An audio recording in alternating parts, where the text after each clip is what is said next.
Good evening, Drew. Uh-oh, I can't hear him again. What the fuck is going on? Hello? Man, I cannot hear you for the life of me. Oh, I know what the problem is. I know what the problem is. Is it you? Okay, because like after I couldn't hear you, I'm like, I should make a Skype test call to make sure I could hear No, that, and I did. no, So that no. was okay. Okay, all right. Don't make a Skype test call. Were you muted? No. No, Okay. no. Okay, For reasons that I can't talk about yet, okay. because it's not official yet. I was doing a lot of audio and video stuff on my computer, Okay. and and more specifically, I was doing audio and video things on my Mac Mini. Oh. Yes. Oh. Okay. So there was swapping of recording things, and I didn't think I had to change anything because I play video games on this computer and I have it hooked up to Discord and voice chat for Call of Duty, and everything was working in those applications, but Skype was like so Yeah. I'm gonna chalk it up to that. Fucking Skype. Oh. Yeah, it's pretty bad. It's pretty bad. I have like I have like a couple minutes of me sitting there wondering if we were gonna be able to do this. Oh yeah. Boy. How you doing? I'm okay. Okay. I'm okay. How are you? I'm pretty good, I think. Pretty good. Okay. What's going on with you? I'm just in a good mood. I'm happy in a good mood. Yeah. Okay. Yeah. Well, good for you. Yeah. So, where do you want to start tonight, buddy? Because I have a topic that's probably going to be really boring to you, and we can save that till last. Okay, let's save that to last. Okay. Yeah. Why don't we let's just do it in order. Let's do it in order. Okay. Yeah. So I have follow up just to kick us off here. I talked a few episodes ago about my obsessive compulsive disorder and the fact that I think my furnace runs too much. And I told you that I tried to create an export in Google Takeout. That failed. It failed. Yes. Failed. So I went and tried again, and it failed again. Oh no! Third time a charm. Third time a charm. Okay. Would you like to guess the total download size of all my data just for Nest? Let me be maybe 100% clear. This is just for Nest. Just for Nest. Now, is this zipped or unzipped? This is decompressed. Okay. Because I will say that it is a lot of structured data in text format. Okay. I'm gonna go with my gut. The first number that came into my head was 800 megabytes. Okay, so when you go through Google Takeout, at least for me, there are 70 services that I can request data from.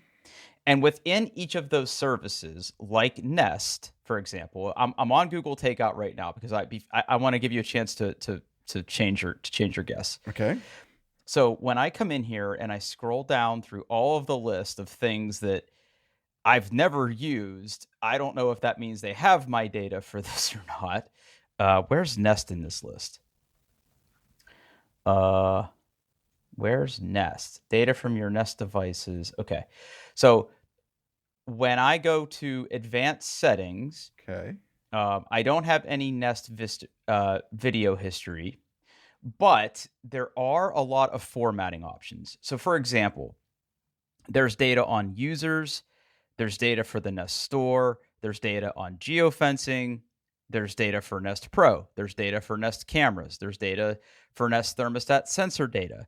There are thermostat cycle times and target temp data, which that is the data set I want. Okay. There is sensor data for Nest Protect, which I also have Nest Protect. There is just data about Protect, Nest Renew, any redemptions, and any automations that I have set up through this.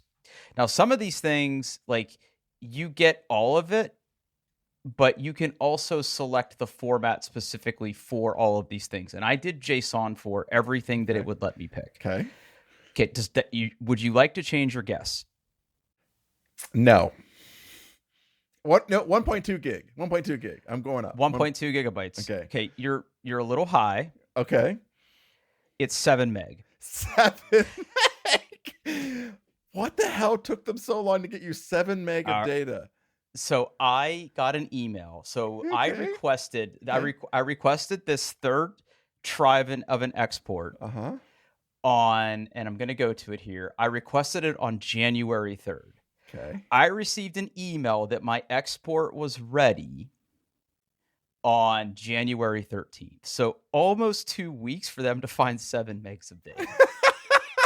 And Oh. the message I got was, we finished creating a copy of your Google data you requested on January, whatever that was. However, we were unable to create a copy of all your files. You can still download your files until January 21st, 2025, but please be aware that there will be data missing.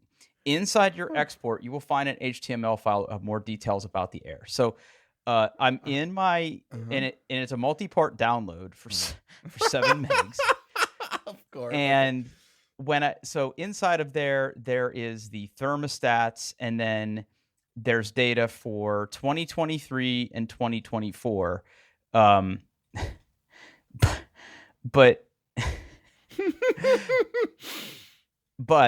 Okay. when I go into those folders, there's one file. There's one file in there. Okay. This is so fucking stupid. So like for 2024, when I go into the 2024 folder, there's one folder which is 07, which I think means July. And then I click on open. That doesn't sound like all your data. Okay. No. It definitely doesn't. And I go into that. And when I look at it, it has nest interval data basically for just the month of July. That's it. That's all that it has.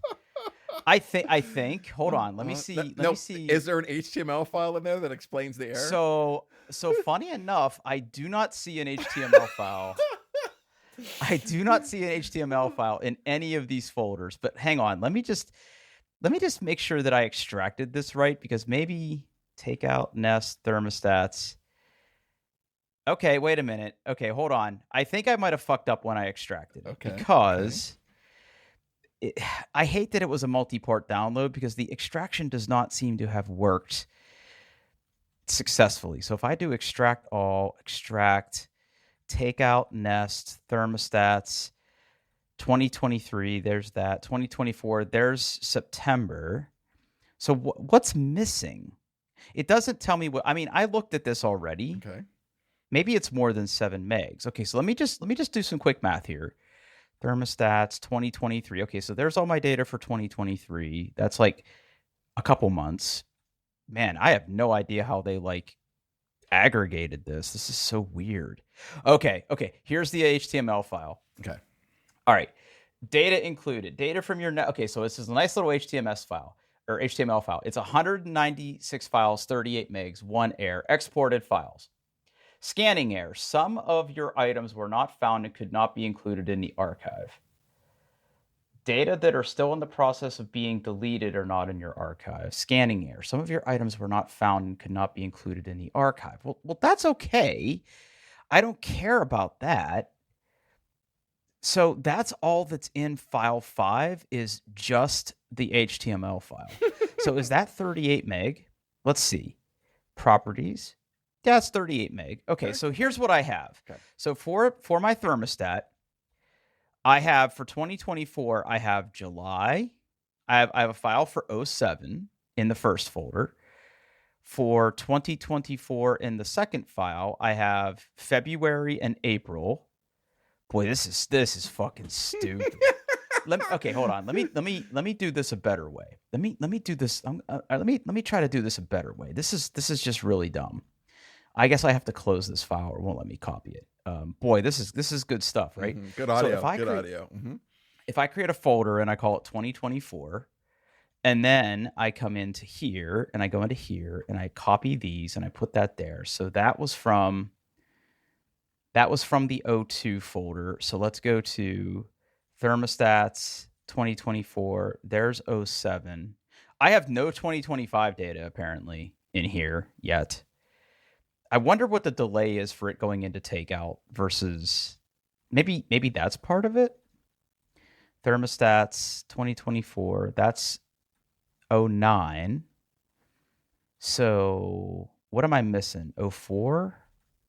Nest, thermostats, 20. Okay, no, I already have 2023.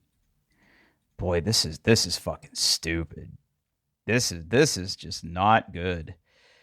Thermostats 2024. Already copied that one. Oh, there is no 2024 data in that folder.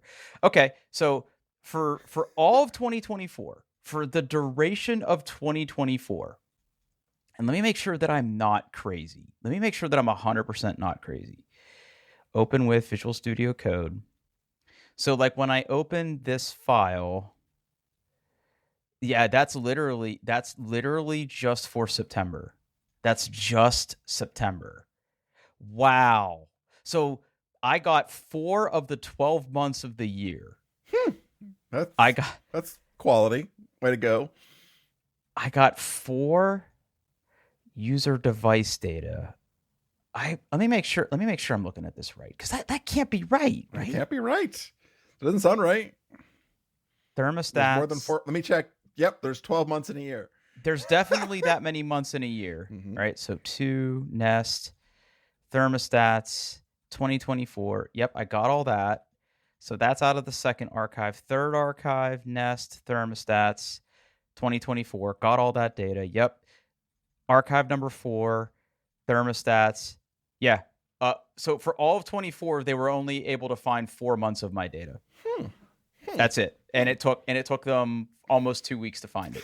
Were they like looking under couch cushions or something? Like, oh, wait a minute. The HTML I can interact with. Hold on a second. Oh. Thermostats 2024. Oh, it's telling me what I already know. So, okay. It looks like for all of 23, I got 1, 2, 3, 4, 5, 6, 7. I got 8. I got 8 months of 2023. I only got 4 months of 2024. But it doesn't tell me.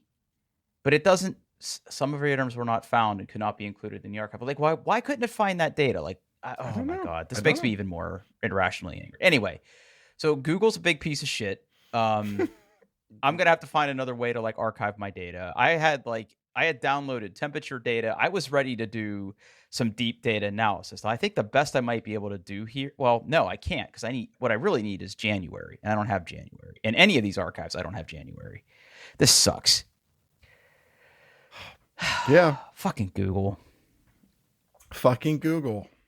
I'm gonna try another export. Maybe they'll find it this time. Maybe they didn't look under all the cushions. Yeah, for real this time. One more chance. One more chance, Google. Yeah, I'm sure they'll look under all the cushions. All right. Oh. That's a good show title. All right. A good show title. Anyway, so is this the end of the Google takeout discussion? Probably not. No. Am I going to try to do one more export? Yes. What does big thermostat not want me to know? I just want to point out that I didn't really look at much of my data, but I just went through and checked off every checkbox on that Google takeout form. Good luck, buddy. No, I got mine the next morning. Excuse me? Yeah, it took about maybe 10 hours for them to get me all my data. From everything from Google?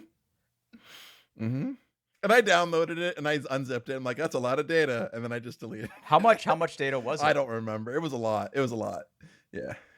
Why? What? Why? Why don't I have everything? You didn't get any errors? No. It ran flawlessly. I didn't want to rub it in until now, but yeah, I got all my data. It was.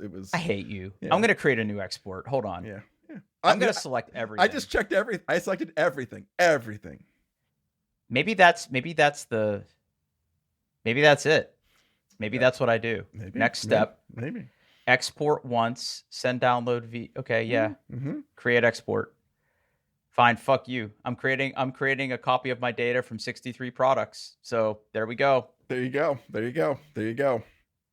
Okay, archive of Google data requested. I just got that email.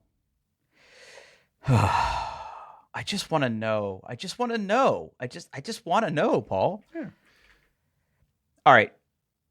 Talk about your Blue Jackets. Oh, okay. All right.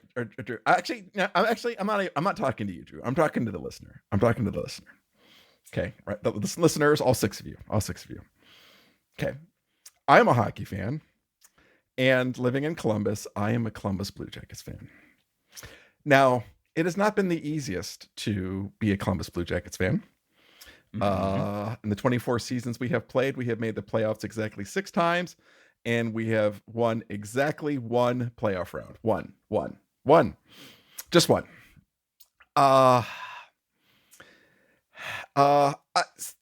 I firmly believe that there are 2 types of sports fans out there, Drew.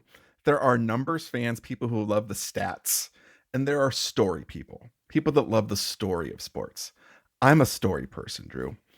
And I'm going to tell you a story about the Columbus Blue Jackets. Okay? We haven't been very good recently. In fact, we've been really bad.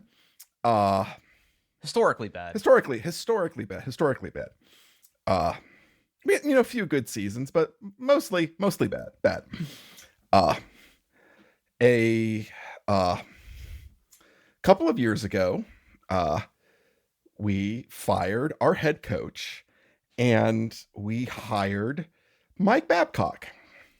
Mike Babcock was famously the head coach of the Detroit Red Wings and the Toronto Maple Leafs, and basically got fired for essentially abusing players.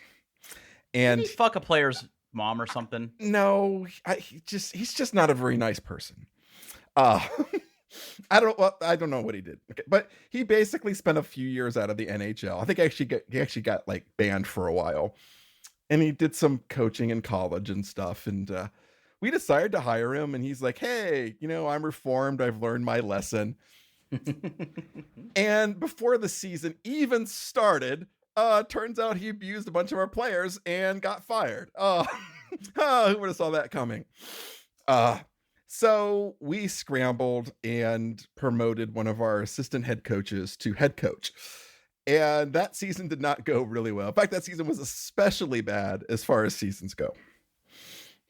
So what do you do in that situation? Well, I'll tell you what you do. You fire your general manager and you basically go, we fucked up. We're basically starting over.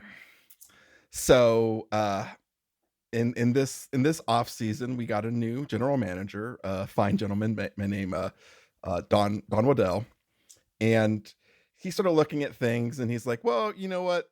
Current head coach of the Blue Jackets, you're also fired, and I am going to hire a new head coach. So we got Dean Evison, and the general manager went out there and looked at the team and started, he recruited some people in the off season to kind of fill out the roster.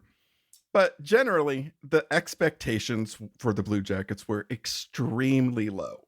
Like, people were putting them at the bottom of their prediction. They're going to finish in last place. And then tragedy struck. One of our, Johnny Gaudreau, Johnny Hockey, one of our, top forwards, was him and his brother were tragically killed by a drunk driver, not that shortly before the season would start, or training camp would start. To make the tragedy even worse, one of the players that we had acquired in the off season was this gentleman by the name of, I can't remember his first name. It's totally blanking, but his last name's Monahan. And he had played with Johnny Gaudreau before. And in fact, they were really good friends, extremely good friends. So it was exciting to see Sean Monahan come and play with his best friend, Johnny Hockey. And then Johnny tragically died. That did not help. Obviously, it was a big tragedy. Lots of memorials, but that did not help our standing in the media. In fact, most of the, pundits and analysts expected us to somehow do even worse. No expectations at all this year. New coach, new system, new players. Just absolutely no. Bottom of the barrel was what everybody was thinking. Here we are, Drew. It is midway, a little over midway through the NHL season. The Columbus Blue Jackets have, I'm pretty sure, the best home record. we're one of the top scoring teams in the NHL. Every single player on the team is doing better than expected. Now, as my son would say, our goaltending is mid, but we make up by that with pure offense. We have the number one scoring defenseman in the National Hockey League, Zach Werenski, playing right now. And we are currently in the last playoff spot in the Eastern Division. Mm-hmm. On a 5-game win streak, too. Yes. So currently we're beating the Sharks 3-0 right now, because I'm also watching the game. And now the media is kind of taking a little different tune. They're saying, wow, look at this team. Underdog story, overcoming tragedy. And it feels like right now everybody is rooting for the Columbus Blue Jackets. And I'm here. Well, I'm here. I'm not talking to you. I'm not talking to you because you like the Penguins and they fucking suck. I hate the Penguins and most of their fans. I know. Honestly, they're the worst fans I've ever encountered in the National Hockey League. Haven't been to many Washington Capitals games, I see. that is true. But yeah. Well, Penguins friends travel. I'm here to tell you that if you've ever even remotely considered taking an interest in the Columbus Blue Jackets, now is a great time to get on the bandwagon. Just do it. Watch a game. In fact, I'm here to tell people right now, you know how to get a hold of me. If you listen to this podcast, you know how to get a hold of me.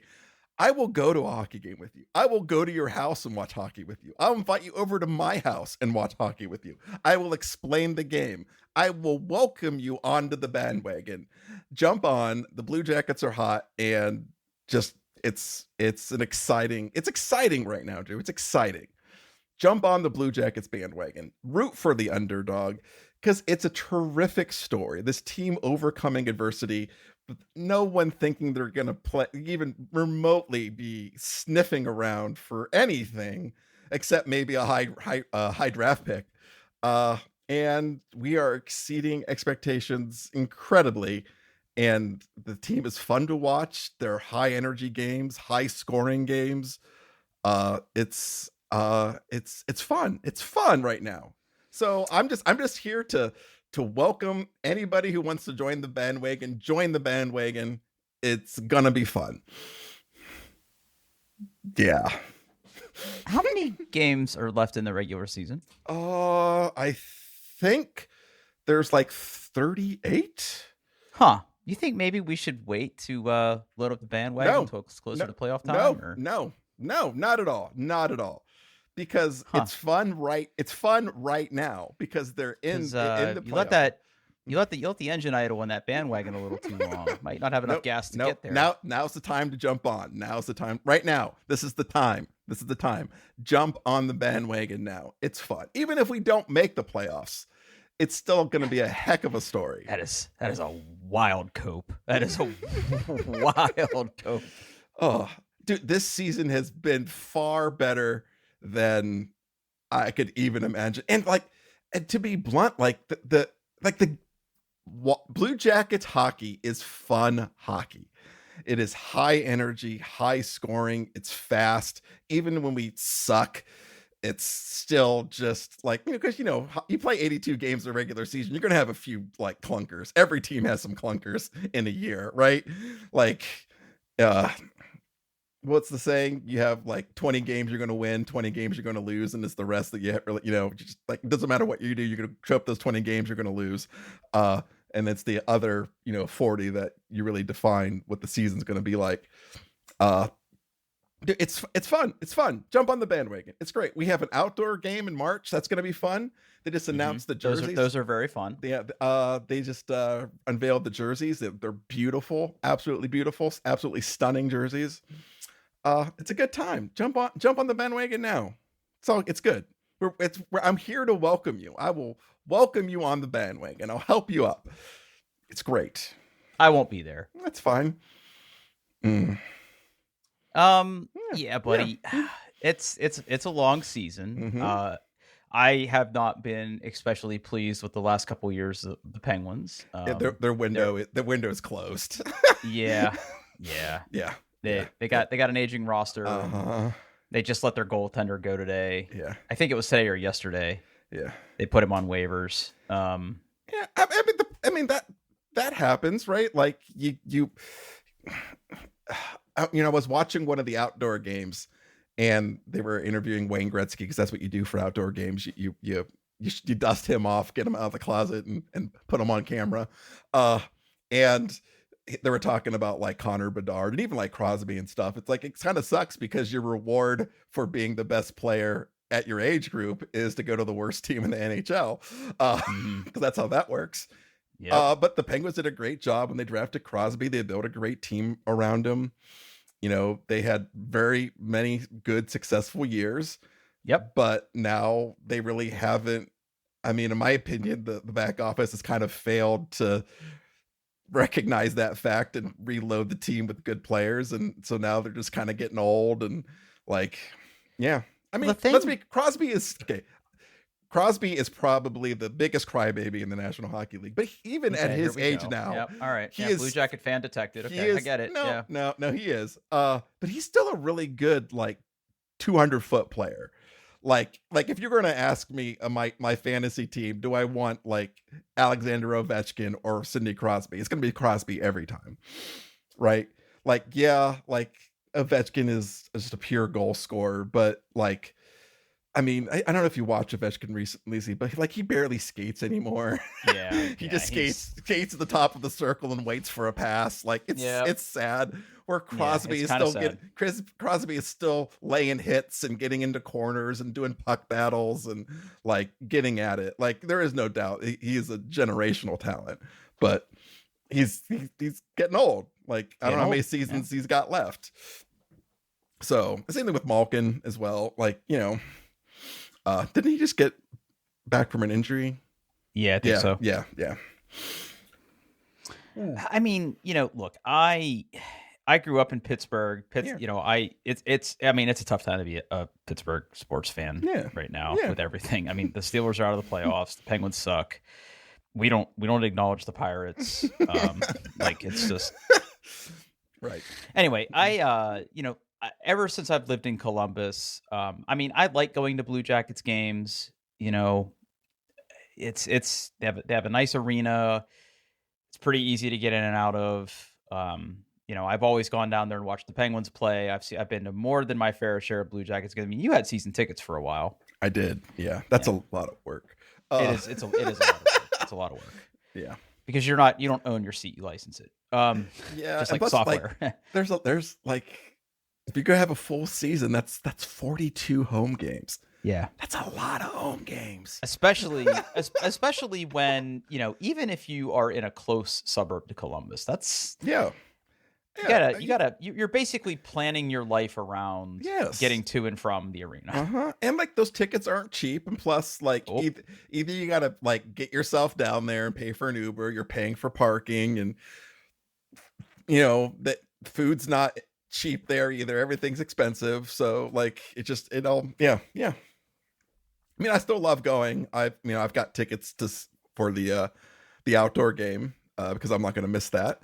I'm very excited to see that on March 1st. Yeah, I mean, I know what I'm like.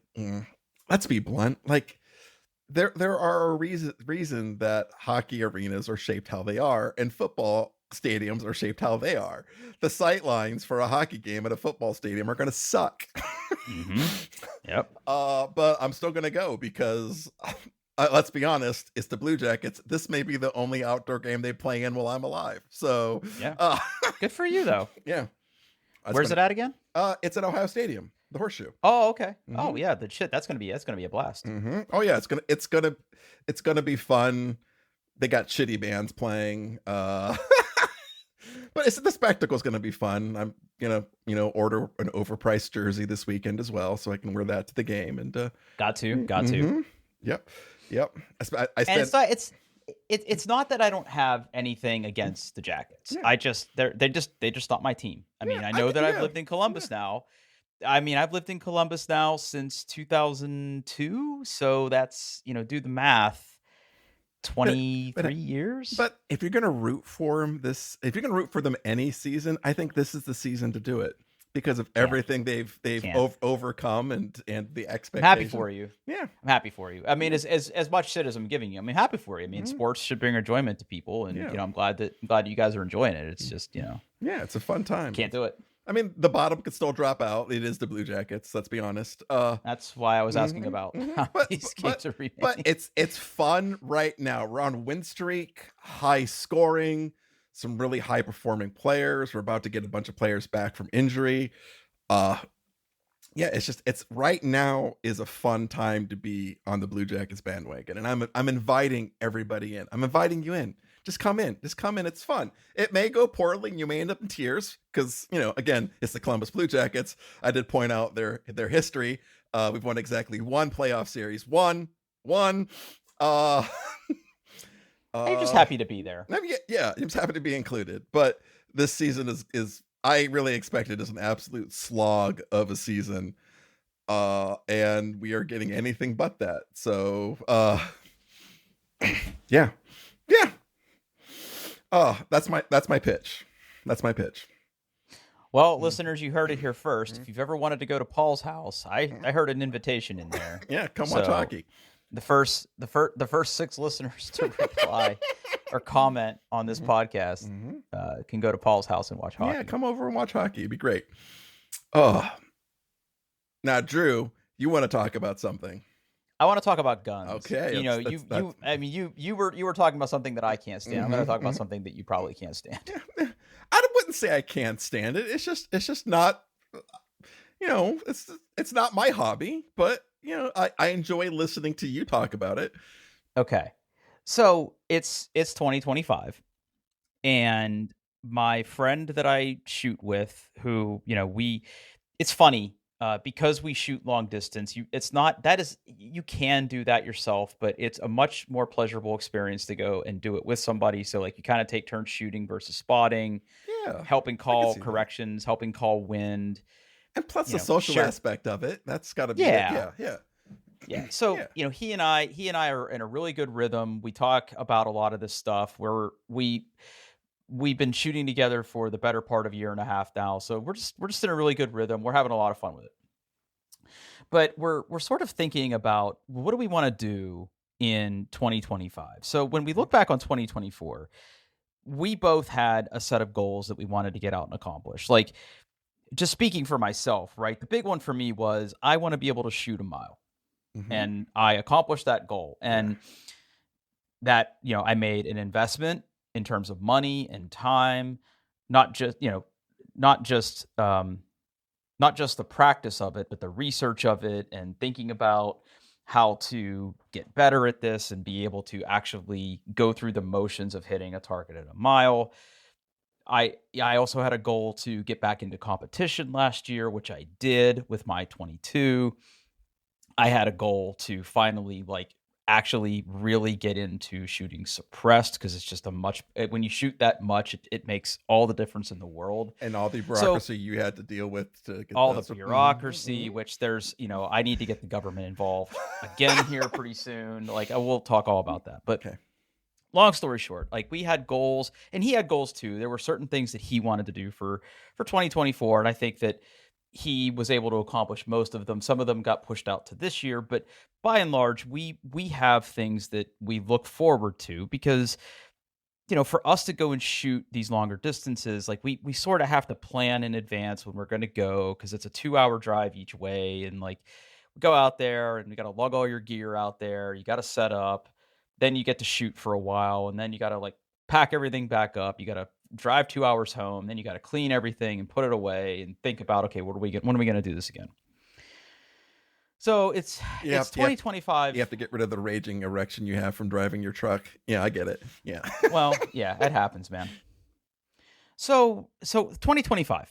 So what do I want to do in 2025? So, last year as shooting the mile was the stated goal. I didn't have a cartridge or a rifle that was really readily primed to accomplish that goal. So I did my research. I selected a particular cartridge, which means which meant I had to buy a rifle, and then I had to buy a better optic, and I had to buy a bunch of accessories, and I invested in a lot of electronics and gear. Any more clothes? Any more clothes? I got a nice pair of boots. Okay. Got a really nice pair of boots. I'm really excited to get those out there. Okay. No, I didn't buy any more I don't wear that to go long range shooting. That is a whole different lifestyle. We're not talking about that today. Okay. Your tactical clothes are for competition, right? Yes. Okay. Yes. Okay. Yes. Because you have to carry those magazines, and they don't fit in your pockets. When you're a fat guy like me and you don't have a lot of pocket space, you can't just cram AR-15 magazines and shotgun shells in your pockets. You can't. I would think even if you weren't fat, that would be hard to do. And move around, it's not great. That shit's heavy, by the way. Yeah. Like three or four fully loaded magazines. Like it's a few pounds. That's a few pounds you got to lug around. Yeah. Ammo's not light. Like it isn't, in bulk. Yeah. It's not. Yeah. So anyway, I'm thinking about what do I want to get done this year. So right now, when I look at what I'm set up to do, I'm very comfortable with my bolt action rifles. I have my original rifle that I bought many, many years ago. It's still in its prime. It shoots a pretty good cartridge, not the best cartridge for long range shooting, but a pretty good cartridge that's really, really good out to 1,000 yards reliably. And the last time we had it out there, I had a really good day with it. So still love that gun. I upgraded the optic on it, and, I plan to shoot that a lot this year. The bigger caliber rifle, I'm sure I'll get out there. I'm sure we'll go for when I'm out there, I'll probably take more shots at a mile to get better at shooting that distance, because it's just really hard to do. So I'll practice that.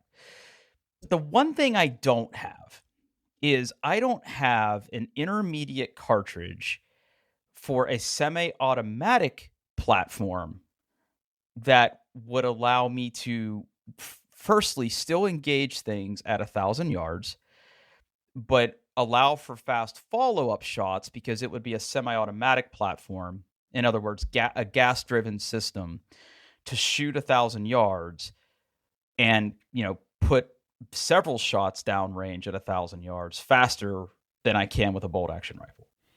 Okay. Now I have semi-automatic rifles. Most of them shoot the 223 Remington, also known as 5.56 NATO, 5.56 millimeter NATO. But that cartridge isn't necessarily great at engaging beyond 400 meters. So it's not what you want to shoot long distance on. And while I have kitted out a particular rifle with a mid-range optic, nothing for long distance, but something that I can engage targets very, very comfortably from like 300 on to me for whatever those engagements may look like, or what we call 3-gun competition, like that. I'm very, very comfortable with how I have that set up. Now, in thinking about that, there's obviously a lot of decisions that go into, like, okay, so if you're going to go into the gas gun game, as we call it, and you want a reliable shooter out to 1,000 yards out of a gas gun, that's a lot harder to sort of plan around, because, unlike long action bolt rifles, there aren't a lot of short action semi-automatic calibers that can do that. And that's sort of by design, right? So to sort of like talk about where this is going, we need to talk a little bit about sort of the history of basically rifle cartridges in terms of what I think a lot of people would call assault rifles or battle rifles, or basically something that isn't a bolt action gun. Yeah. And if you think back to like World War I and World War II, the caliber that was used was the 30-06. So like the M1 Garands, like if you ever watch Saving Private Ryan and you see people with those big long wooden rifles, like that was the Springfield 30-06. And that's also known as God's caliber. Like it's super powerful. It's still a super great hunting cartridge today. So you can shoot it out of, old rifles like the M1 Garand, and you can shoot it out of a bolt action rifle. Like a lot of kids that I grew up with, like that was their hunting rifle. It's great for shooting deer. It's got phenomenal muzzle energy. It does really well. But it's not super great for long range shooting, because the thing about bullets is there's a lot that goes into the calculation of how far you can reliably engage something, because bullets themselves have a ballistic coefficient, and the size of the cartridge ultimately dictates how much powder you can put in it, which generates pressure, which propels the bullet, and that determines how much energy it has when it leaves the gun. So for years we had the 30-06. So after World War II, and shortly after the founding of NATO and all this stuff, what was needed was standardization. So we had the 30-06 Springfield, which is what everybody used on the American side, but then the British had their own cartridge, the Germans had their own cartridge, France, Italy, everybody sort of had their own sort of cartridge, which made things difficult. So if you were partnered with units from other countries, you couldn't share ammunition, you couldn't share supplies, right? Yeah. So when everybody got together in NATO, one of the things that they wanted to standardize on was a cartridge size. They said, okay, we want to standardize on one bullet, and everybody's rifles, doesn't matter who makes the rifles, everybody's rifles need to fire the same round. And there was a lot of debate. Yeah. There was a lot of debate, because there's just like with everything in life, there's trade-offs. So if you want light and maneuverable, that means a smaller round. If you want a heavier rifle, that means a bigger round. Well, if you're going to be schlepping around the German countryside fighting Russians, you don't want to carry a lot of gear with you and a lot of heavy ammunition, like you said. So what they decided on is there was this really, really, what's the word I'm looking for? There was a really, really heavy debate that went on. And basically, the United States basically said, look, we want to adopt the 7.62 by 51 NATO cartridge. So 7.62 by 51 NATO became the standard. And that's why there's so many guns that still exist today that use this round. It was the officially adopted round. And again, prior to the Vietnam War, we had, our service members use the M14 rifle, and that's what this shot. But like I said, there was a lot of debate about this, and the British and a few other people wanted a slightly smaller cartridge, because what they were finding was, under automatic fire, these heavier cartridges generate significant recoil, and the rifles that have to be able to accommodate just the pressures involved of shooting a round like this need to be heavier. So the British were pushing for a slightly smaller round. I think it was 280. And they, there was basically the United States came in and said, hey, this is the round we want. So everybody in NATO standardized on it. So then, shortly before the Vietnam War, people were starting to realize that, yeah, this round really sucks if you want to shoot it under automatic fire. The recoil is impossible. Makes sense. Yeah. So the United States got together with this guy named Eugene Stoner, and he was basically tasked of taking the AR-10, which is a 7.62 by 51 platform, and scaling it down to a lightweight rifle. So Eugene Stoner developed the AR-15, and he also was part of the development that led to the 223 Remington, which became 5.56. And for 60 years, that has been the main rifle cartridge that has been used by the United States military. It's been adopted by the British Army. It's been adopted by other countries. France uses it. A lot of our allies use it.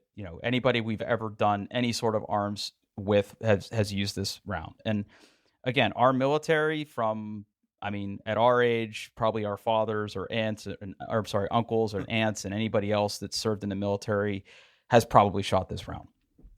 Now, it's not perfect. It's a smaller round. It's designed for, like I said, those engagements that are 300 meters or less. It's a terrible hunting round. You would never use this to hunt with. And part of the reason is it doesn't have a lot of penetration and it doesn't have a lot of stopping power, but it is very fast. So quick little sidebar here. What's important in a bullet? What's important in a bullet is stopping power. Like if you shoot something, whether it's an object, a person, an animal, something, the amount of muzzle energy, which is a measure of the velocity of the bullet and the weight of the bullet. There's an equation that basically says that if something weighs this many grams and it's traveling this many meters per second, this is how much kinetic energy this thing has when it leaves the muzzle, aka the end of the barrel of the rifle. Yes, yeah, that's physics. Yep. So to put things in perspective, right? Like 7.62 by 51. Out of a 22-inch barrel, which, by the way, barrel length matters because when the powder in the cartridge goes off and the gas starts to expand and it pushes this bullet down the barrel, the space between the breech, which is where the bullet was previously sitting, and the end of the barrel, like that fills up with gas. So generally, the longer the barrel you have, the higher velocity you achieve because it's under tension. It's under that pressure coming out of the barrel as it moves down. Now, there's diminishing returns. Like we don't make guns with 30-inch barrels, right? Because after a while, like that, the barrel, enough space exists in the barrel that the bullet is now just basically losing energy because it's just under friction. I imagine there's a trade-off. I bet you there's very complicated math involved, but yeah.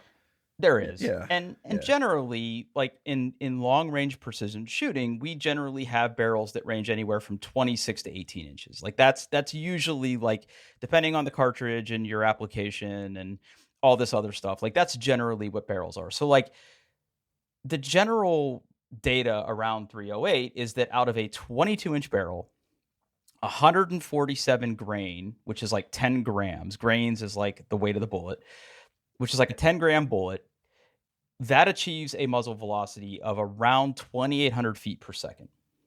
That's pretty good. Like that's not the fastest. It's not the slowest. It's 2,800 feet per second.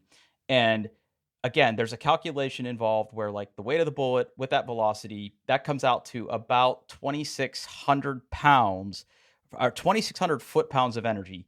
So like if you were standing at the, if you were standing at the barrel and you got shot with the bullet right out of the barrel, it would be like you were being hit with 2,600 pounds of like pressure. It's like getting hit by a train. Yeah. Pretty much. Now it's a really, really small train. Right. And it's probably going to go right through you, but that's how much energy it carries. Now, why is that important? Well, again, as you start stepping out from the muzzle, the minute that the bullet leaves the muzzle, it starts losing energy. Yeah. Wind. So it's got to move through. So something that's something. Yeah. Yeah, so something that's 500 yards away, the bullet has already lost velocity, already lost energy. And gravity, all those things, So when it hits a person, right, if it just hits somebody wearing a T-shirt, you're going to have a bad day. If you hit somebody that's wearing body armor, well, it might not penetrate the armor, but it's probably going to like knock them on their ass, right? Yeah, you're going to feel it. Yeah, you're going to feel it. Yes, exactly. Yeah. Yeah.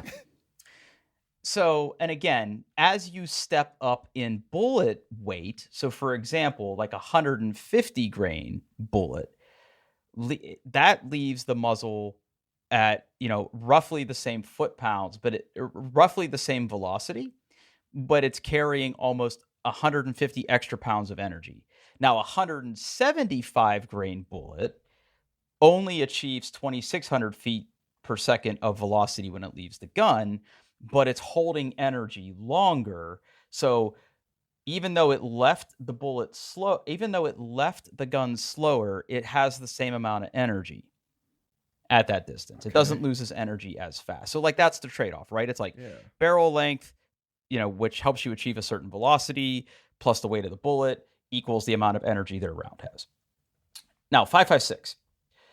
So 5.56, where did that go? Because I need the data. So like 5.56, for example, when the 5.56 round was originally developed, it was developed for the M16. Well, an M16 had a 20-inch barrel. And a 20-inch barrel of 5.56, now granted, these are much, much smaller cartridges, right? So whereas you had 100 and some grain ammunition of 7.62, 5.56. That you get anywhere from 55 grains to like 63 grains. So like a 55 grain, which is like the typical military round, I believe, a 55 grain 5.56, it leaves the barrel of a 20-inch barrel of an M16 at 3,200 feet per second. Oof. Now that's faster, that's faster, right? Faster. It's faster. But because the bullet's so small, it's smaller. Yeah. It only achieves 1,200 foot-pounds of muzzle energy. But I mean, it's being designed for like, automatic rifles and the M16, like lightweight, high rate of fire. Yeah, you can fire a lot of those. Yeah. Yep. And what's interesting is like there's readily available data that can basically show you, and obviously conditions can change, right? Like how warm it is outside, how windy it is outside, were you shooting elevated, were you shooting below sea level, at sea level, like at, above sea level. There's all sorts of things that affect the calculation, but there's basically these things called ballistic curves that basically show muzzle energy over range for these different rounds. And like the drop off on 5.56 is pretty severe out towards range. Now there's one more part of this though that's equally important, and this is where like the precision shooting aspect of this comes in. And that's the ballistic coefficient of the bullet too, because remember, these bullets are supersonic when they leave the gun. And as long as the bullet's supersonic, the flight of the bullet is predictable, right? All of those numbers we just talked about go into a ballistic calculation. And there's plenty available data, even if it's not hyper specific to your barrel, hyper specific to your gun, hyper specific to where you're shooting at. Like these are basically known variables, is what I'm saying. And the 223 Remington, which is the bullet, the 5.56, it has not super great ballistic and terminal performance, right? Because once it stops being supersonic, it could go anywhere, right? That whole going from supersonic to transonic range is really where bullet performance drops off. Now, why is that? And you said that before, and it's always kind of like what makes supersonic more predictable than like subsonic?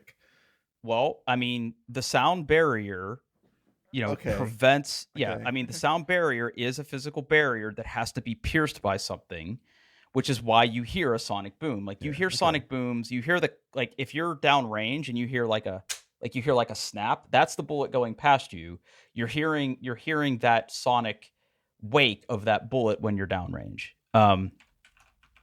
But once it starts to slow down, it starts to lose stability.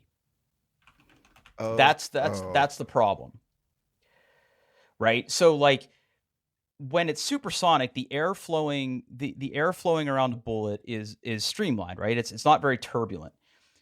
But transonic airflow, it generates different. It starts to generate different areas of like air pressure at the front of the bullet versus the back of the bullet, and as it starts to go from supersonic to transonic, that pressure starts to either get disrupted or over equalize, and then the bullet starts to wobble and like it starts to just get squirrely on you. And it makes it really hard at the edge of that supersonic performance to shoot with any precision because again, like now we're into thermodynamics and fluid dynamics, and like it's just like I don't think we as a species know how to calculate that stuff effectively. So for accuracy, you want to keep your bullet. The longer you stay supersonic, the better. Okay. All right. Now, complicating this even further is that, again, those velocities were achieved out of a 20-inch barrel. Well, modern sporting rifles and modern military rifles are less than 20 inches long. For example, the M4 carbine, which is the current service rifle carried by most of our servicemen and women, that's anywhere from 14 to 16 inches long, sometimes shorter.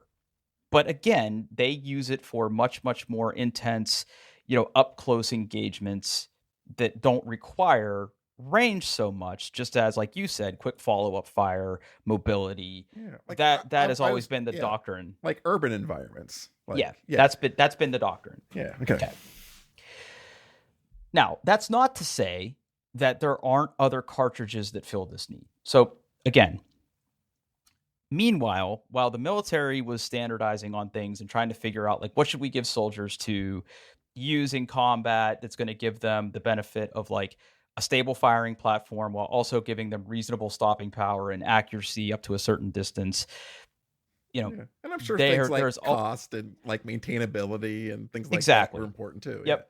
I mean, I mean, I could go on and on, right? But meanwhile, that doesn't mean that like there haven't been other specialized cartridges that have been developed for the military and the commercial market. So that's why we see things like in the military, if you've ever seen like a military movie or something, like they carry 50 caliber sniper rifles, right? Like the 50 BMG was designed to be a high power, sniper round that was designed for extreme range. 330 Lapua was adopted by certain special operations group for sniping. 300 PRC, which is what my rifle is, that's starting to gain some attention from military applications. It's very, very popular in the precision long range game. And then you have rounds like 6.5 Creedmoor, right? So just like computers, Paul, there's people that basically try to overclock guns. What a country. What a country, right? So there's this whole concept of what is called wildcatting, okay?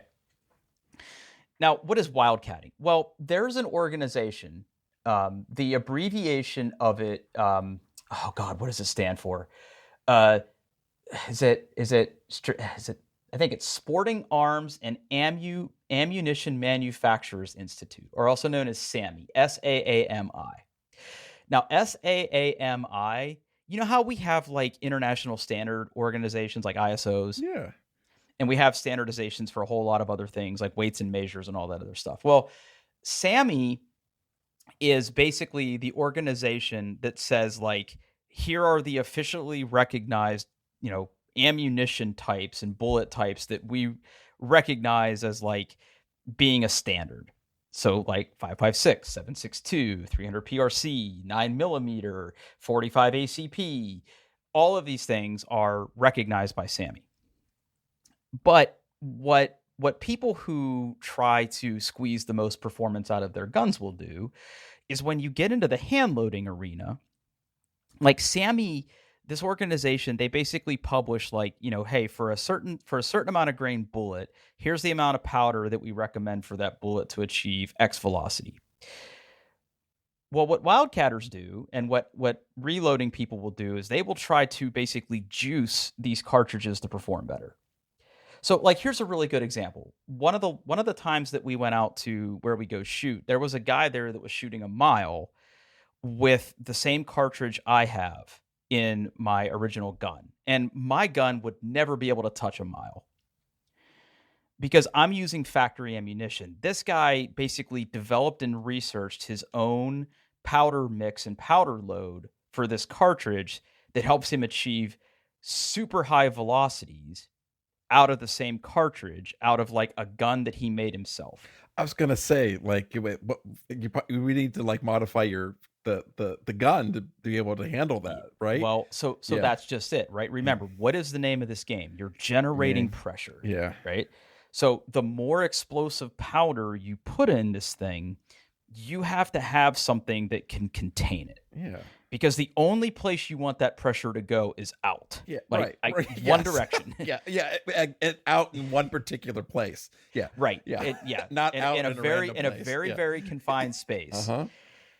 So every time you fire a cartridge, you're generating pressure in a very very confined space, and like if you've these guys have to be careful because if you go too hot, that's basically going to make your gun explode. Right? That steel or whatever makes up your chamber can't handle the pressure and gun go boom, in the wrong direction. Mm-hmm. Like think while you're holding it. Yeah. while you're basically laying on it. Yeah. Okay. So if you think back to like if you ever watch like the old Looney Tunes cartoons where like Bugs Bunny would put like his finger in the barrel of a gun and Yosemite Sam would pull the trigger and it would like blow back in his face like that, but like with way more metal and blood, right? Like that's what you don't want to have happen. But that being said, these people have, these people who do this type of thing have helped pioneer intermediate cartridges that have gained a lot of traction. And like one example of that is 6.5 Creedmoor. Now, when I got into performance shooting or precision shooting, this round was just starting to catch on. Okay. And the whole conceit of this round is it kind of sits in the middle of 5.56 and 308. And its whole reason it exists is people wanted a round that had way more energy than a 5.56, but had better ballistic performance and better long-range shooting characteristics than traditional 308. So 6.5 Creedmoor looks a lot like a 308, but it's not. So for example, out of a 28-inch barrel, a 120 grain bullet can achieve, which is again a heavier bullet than like the lightest 308 load, 3,000 feet per second, and maintain 2,400 pounds of energy out of the barrel. And again, a 143 grain bullet is still moving at 2,700 feet per second. Like the 6.5 Creedmoor is really highly regarded as one of the best cartridges. Like if someone was going to get into precision shooting right now and they came to me and said, Drew, what kind of gun should I buy? I would tell them to start here. And I wish I had more access to this when I first got started, because this is probably the caliber that I would end up in. It's more than capable of shooting a mile under the right conditions. And again, it's very comfortable to shoot out to 1,000 yards. The guy that I shoot with, this is all he shoots. All of his rifles are chambered in this. He has different rifles that do different things, different suppressors that do different things. But at the end of the day, this is the caliber that he has standardized on, and it performs really well for him. Okay. Now, you with me so far? I'm almost done, I promise. Mm-hmm. Okay. So let's go back to my original problem, right? So here I am. I've got these bolt action guns. I feel pretty good about using them for, knowing their strengths and weaknesses, knowing how to use them and what I bought them for. That's great. Now I want a gas gun. So because I'm choosing a gas gun, I am stuck in one of these shorter actions, right? 308, 5.56. They do make 6.5 Creedmoor semi-automatic guns. Did a lot of research on it. I went back and forth on, basically, I had a list of requirements of what I wanted my next firearm to have in terms of features, other than it just being a barrel and a trigger, right? Right. I wanted to make sure that it was easily adaptable, that it would be easy for me to modify and put something like a tripod on it. Some of these come with better stocks than others. Some come with better triggers than others. And I can replace all that stuff. I'm comfortable enough to work on a gun and replace certain things. Really what it comes down to is how good of a barrel does it come with? Because that's usually the part that I'm not comfortable replacing. Yeah, I was just gonna say there's probably a few pieces that you're not gonna fuck with, and you just have to get right when you buy it. Yeah. Pretty much. I'm not gonna fuck with the gas system, mm-hmm. right? I'm not gonna fuck with the barrel. Now, I will say that one of the things, and I have 2 rifles that are capable of this now. The big thing that was kind of a trend that started and it's still going on, although it's not quite as common as I think people think it is a lot of these barrels are interchangeable now, where, if I want to change the caliber of my Barrett, I can go online and I can buy a barrel conversion kit. And all I have to do is basically loosen 4 screws. The whole barrel assembly slides out. I slide in the new barrel, change the bolt, and torque it down to a specification, and I'm done. So I could change out the caliber of that gun to be something different pretty easily. Versus something like what I'm talking about here, like a semi-automatic precision gun, I would have to get really specialized tooling, and I would worry that it wasn't tight down enough. I don't want to fuck with that. You probably would take it to a professional to do that. Yeah. Yeah, 100%. I would take that to an actual gunsmith, or there are places that specialize in rebarreling guns. That's all they do. All right. So I'm doing some research, right? I'm thinking about, okay, maybe it's time for me to get into the 6.5 Creedmoor game. My buddy has seen really good success with it. Ammo isn't terribly expensive for it. one of the things that I think he and I are both going to look into this year is finally getting into reloading. That's a whole nother podcast. Nerd. But there's been one other interesting development in firearms. While all this is going on, there's been one other really interesting development in firearms. Okay. The military just decided to adopt a new cartridge. Oh.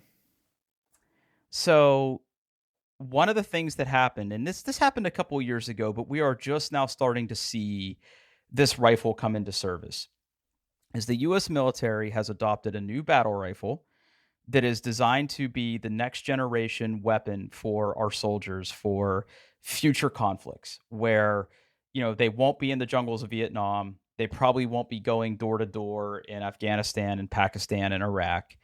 These are going to be engagements where distance will be more of a factor. It will be against more traditional military units instead of like insurgents and things like that. It'll be great. It'll be great when we invade Canada. Yeah. Yeah. Or we have to go defend Taiwan. That true. Yeah. Yeah. So that's the one I'm a little more worried about. And the one thing that these more traditional military powers will have is body armor. So the U.S. military decided to hold trials to replace the current, M4 carbine and 5.56 NATO ammunition that they've been using for the past 60 years for their frontline troops. Now, the contract was won by Sig Sauer. Now, Sig Sauer is an arms manufacturer. They've been around forever. They make really, really good stuff. I would say they might not be the highest of high end when it comes to handguns and rifles and everything else, but they're up there. They're pretty good. And what they have developed is a new battle rifle that is based off of a pattern of a rifle that they call the MCX Spear. The U.S. military is going to call this the XM7. They're also calling it the M6, but I believe it's called the XM7 right now. And this is the rifle. Oh, okay. Yeah. I think I've seen. Yeah. So this is the rifle that they have adopted. Now, you look at this and you think, okay, that looks like any other semi-automatic gun you see at a sporting goods store, right, or at a gun store. This one's special. Do you see why? I don't know enough about guns to be able to see why. Okay, so just scroll down to the little tabular data here, and tell me what some of these things are, and stop when you get something that maybe you haven't seen before. Okay, well, talking about cold hammer forged steel, that sounds cool. Okay, barrel length 16 inches, so it's pretty short. Where's let me get? You're close. You're very close. All right. The twist. What's the twist rate? That's how many times the bullet turns before it leaves the barrel. So I'm sorry, how much the bullet twists per inch. So every 7 inches it rotates once, I believe is how you read that, or it could be backwards. Yeah. Okay. That helps stabilize the round. There's more specification. There's a whole world of numbers after this. There's a whole world of numbers, but the one I want you to look at is near the top. Okay, near the top. Okay, not the caliber, not the what have I been talking about for the past 30 minutes? Well, I mean, velocity, right? That's been primary. Which is related to well, a lot of things. Barrel caliber. Caliber, yeah. What's the caliber on this? Caliber 6.8 by 51. All right. So that is the new military round, is the 6.8 by 51. Okay. So again, remember, this is metric. So we went from 7.62 diameter, 7.62 millimeter diameter down to 5.56 millimeters. This new cartridge is 6.8 millimeters in diameter. It is an intermediate cartridge. Now, the military designation of this cartridge is the 6.8 by 51. SIG is calling this round 277 Fury. Now, this is where I got excited. So 277 Fury is this new intermediate cartridge. Now, Paul, we talked about velocity numbers, right? Uh-huh. Okay. 277 Fury out of a 16-inch barrel, 135 grains, Okay. 3,000 feet per second. That's impressive. 3,000 feet per second out of a 16-inch barrel. Yeah. And the bullet weight is 135 grains. Now remember, 7.62, the lightest 7.62 is 147 grains. Now, what does that mean? Well, that means that the 7.62, the lightest 7.62 load, is roughly 2,600 foot-pounds of energy out of a 22-inch barrel. Okay? This is 135 grains at 3,000 feet per second, and it's almost 2,700 foot-pounds of energy out of that thing. And as you go up in bullet weight here, as you go up to 140 grain or 155 grain, you're still pushing 2,900 feet per second out of this thing. I've been doing a little bit of research. Okay. I've been doing a little bit of research. This is the way you're going, I'm guessing. This is the way I'm going to go. Okay. Now, there's a couple things about this that are not great. So is the ammunition more expensive since it's newer and there's not many people manufacturing it yet? Okay. Yeah, I guessed one. Okay. So here's the crazy part. Okay. 7.62 NATO, the maximum rated pressure of a 7.62 NATO round is 60,000 psi, meaning like the amount of pressure that gets exerted in a 7.62 platform is 60,000 psi. If you go above that, you risk rupturing the cartridge. And that's when bad things happen to your gun, okay? A 5.56 is I believe the maximum pressure it can handle is about 60,000 psi. Okay? 277 Fury is 80,000 psi. And what SIG had to do is when they were developing this cartridge, they basically developed two different cartridges, okay? Uh-huh. So let's talk about problem number one here, and that's the ammunition. This is the current Sig Sauer ammo page. I think that the link I just dropped you is also filtered by it. Let me know if it isn't. It should just be under rifle ammo 277 Sig Fury. It is, yes. Mm-hmm. Okay.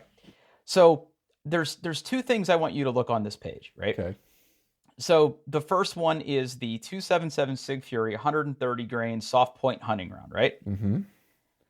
That's a typical brass cartridge, right? That's exactly what you would expect it to be. But look at the third one on this page, the 277 Sig Fury 150 grain hybrid hunter. Yeah, that's twice as much. Right. The previous bullets, which is an all brass case, is $40 for 20 rounds. That's $2 a round, right? $80 for a box of 20. $4 a round. $4 a round. But here's why it's so much more expensive. Click on that 150 grain hunter one and look at the bullet. Okay. And what do you notice? Well, oh geez, I should know this. The end, the ass of the bullet is not brass. Right. It's a hybrid case. Is that to handle the pressure? Correct. The end of the bullet is steel to handle the pressure. Oh, wow. Yeah. And again, so the interesting thing about this round is that if you don't buy the hybrid case, you don't get that 3,000 feet per second performance. The only way you get that top level performance is to buy the hybrid ammunition, right?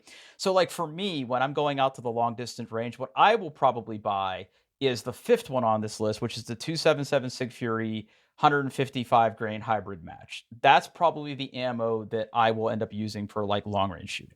Okay. It's a heavier bullet. It's the hybrid case. I'll get the high velocity, and it'll be a heavier bullet, which usually stabilizes much better in flight for the long range shooting. Now, the 277. Does the increased pressure mean you need a more stronger barrel as well? stronger barrel, stronger chamber, but that's what the gun is for, right? Like that gun. Does that make the gun more expensive? Well, I mean, so it would have to, right? Like okay, so there's not a price on the SIG page, right? Okay, right, okay. Okay, hold on.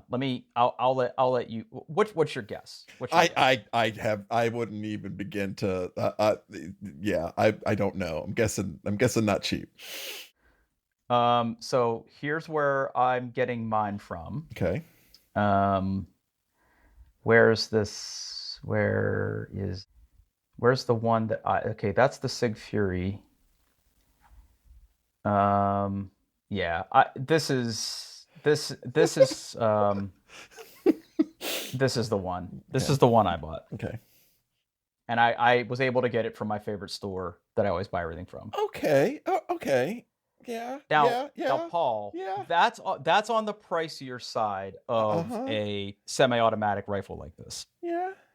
Comparable guns in a cartridge that isn't this would be about $1,000 less. Okay. Right. Now, there's a lot of things about this gun, right? Like, in addition to it being able to handle that round, there's other ergonomic things. There's other features of the gun, the gas system. You know, there's other things about this that I won't go into right now, but that's the one. Now, there's one more thing I want to show you before I end this rant, right? So if you go back to the ammunition page that I linked you, the 277 SIG Fury is the quote-unquote civilian ammo, right? Like, that's what you buy in 20-round boxes to go shoot and do whatever, right? But if you're the military, you call this 6.8 by 51. There is 6.8 by 51 for sale through SIG. But if you're still on that page, what do you notice about that? Oh, hold on. Which one is that? What, is that the one that comes with the fucking crate? Yes.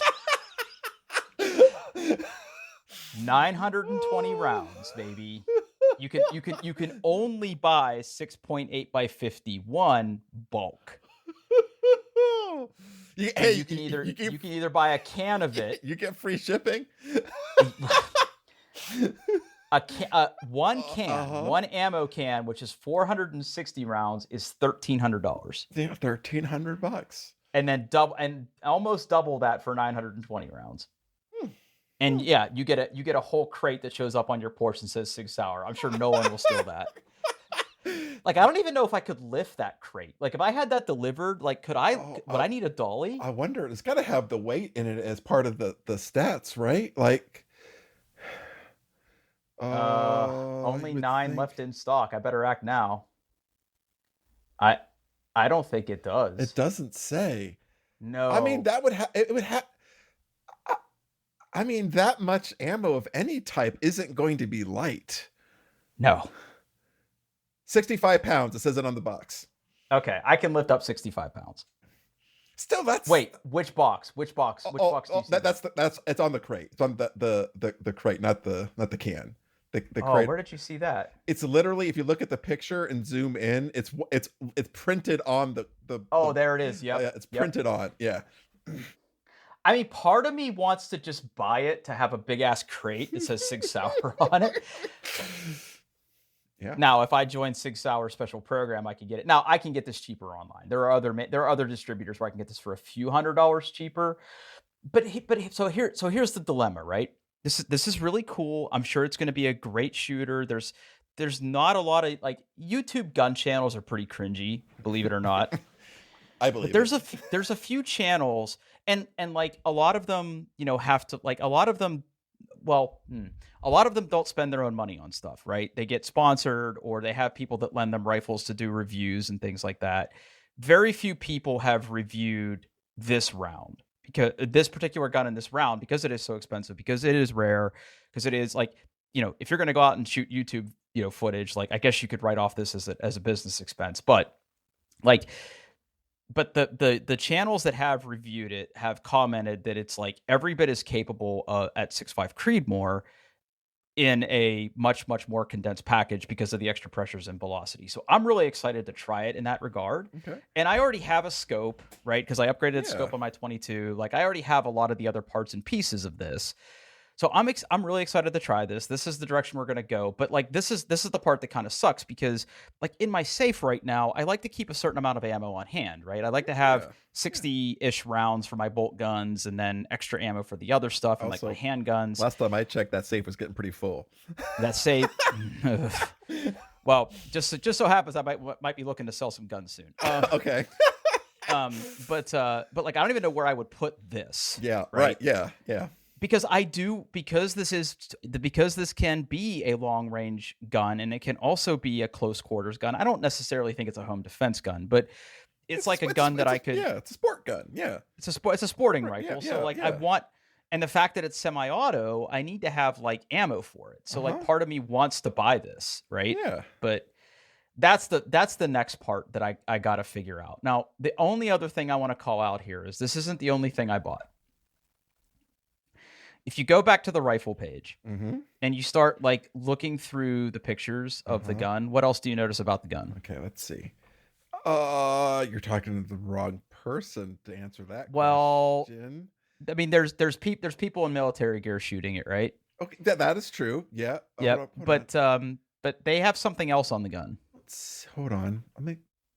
If you're back on the rifle page under the gallery. Oh, I gotta find the. Hold on. I gotta find. Where's the gallery?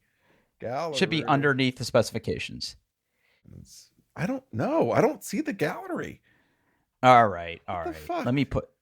It should be like reload the page. It should be on the SIG page for the rifle. There's a description of the specification which are already expanded. It should be gallery features, details. Like there should be a little sub-selector. It's not showing you pictures? No, it's not showing me pictures. All right. Well, then I'll just tell you. So they also show a suppressor on this gun. Oh, okay. Yeah, that makes sense. But because this is a round of certain pressure and certain things, you have to get a new suppressor. So this suppressor was specifically made for this gun, and they just so happened to have one in stock, so I bought that too. Of course, yeah, of course. I mean, look, shooting is fun, but after shooting suppressed, like I don't ever want to not shoot suppressed again if I can help it. Like it makes such a big difference. It's more comfortable. Yeah, way more comfortable. I mean, you still need hearing protection. Don't get me wrong, but it's just like the pressure, like, and not having a muzzle brake that like concusses you. You can spend more time on the range. Yeah, and spend more money. Yeah. Yeah. Anyway, I get that. This is a hobby. Yeah, you want it to be as comfortable as possible. Yeah. Yep. So you have to file more paperwork to buy. Yeah. Well, dude, there's all kinds of paperwork. So I bought this gun online, right? So I bought it from my favorite store, Euro Optic. They're a fantastic company. I've done business with them for years now. When I'm buying expensive guns and expensive like optics and things. So basically, what they have to do is I already paid for it. So what they're doing is they called the local gun store that I go to, and they basically have to transfer the firearm to them. So I already paid for it. The gun gets transferred to them and shipped to them. And then they'll enter it in their system, tell the ATF that they received it, that they have it for sale. And then I have to go up to the store, do my background check, and pay them a transfer fee of like $50. And I'll get the gun. Okay. Now the suppressor, kind of the same thing. They have to do a similar but different transfer process for that. That's already been paid for, so it's going to go to the store. They're going to check it into their system and do all the paperwork on their end, which takes a little bit longer.